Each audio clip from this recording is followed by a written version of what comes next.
Здравейте, българи и родолюбци!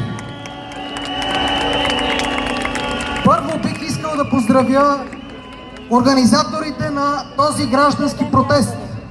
Моите приятели и съратници Страхил Ангелов, Недялко Недялков, Петър Волгин и Виктор Папазов. Нека да ги аплодираме!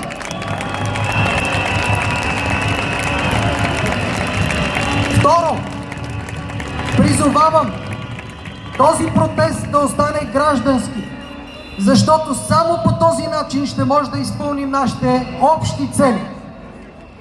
Трето, като председател на партия МИР давам личен пример и помолих днес и за бъдеще нашите членове и симпатизанти да дойдат само с българското национално знаме, защото само то и единственото може да ни обедини. Ще помоля всички останали политически лидери, които са тук, също да призоват своите членове и симпатизанти да направим едно истинско обединение около националния флаг на България. Защото, скъпи приятели и родолюбци, запазването на българския лев е национална и надпартийна кауза. И само единствено с общи усилия може да я постигнем. И още нещо много важно. Днес протестът не е само за запазване на българския лев. Днес протеста е за спасяването на България от мутрите и мафията, които я завладяха. Това може да постигнем само единствено с общи усилия.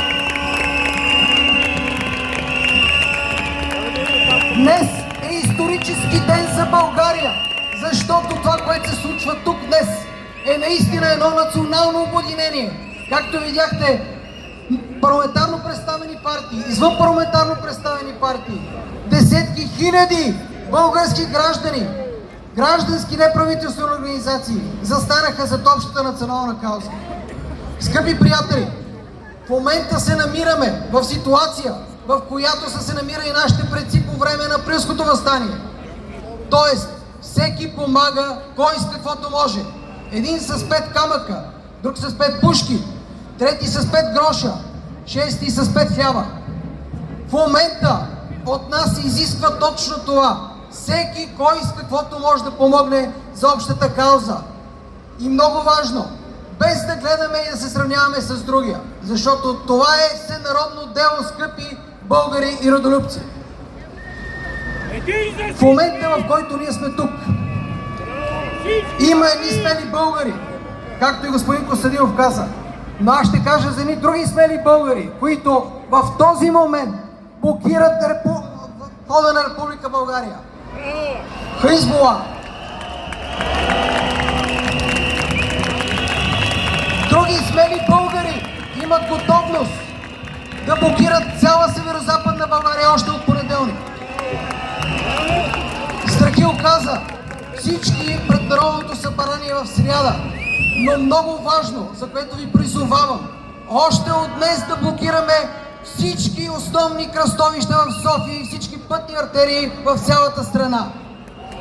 Само по този начин ще може да спасим българския лев и да спасим България и да изгоним мутрите и мафията от властта.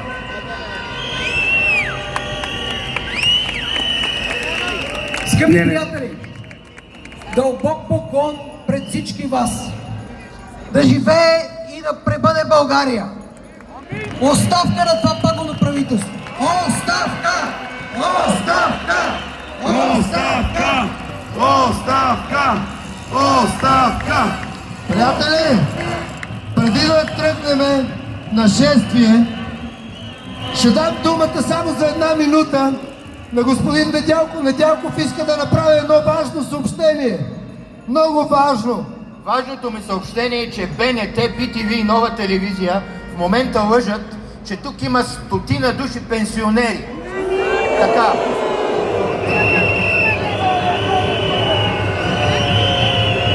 Показват манипулирани кадри в гръб. Показват избрани хора. Манипулират, че протестът е партиен. Това е надпартиен протест. Това не е протест на Кремъл. Това е протест на българския народ. Тези мерзавци продължават да лъжат. В момента ви призоваваме на едно шествие, което ще започне от тук, ще отиде до Орлов мост и ще мине през сградата на БНТ, за да поискаме сметка от продажната телевизия. Нека да отидем там, за да изтръгнем езика на змията. Шествието ще тръгне от Дондуков. Нека сега от тази страна по Дондуков. Леко, внимателно, пазете се един друг, да не стане някаква беля. Това е много важно в момента.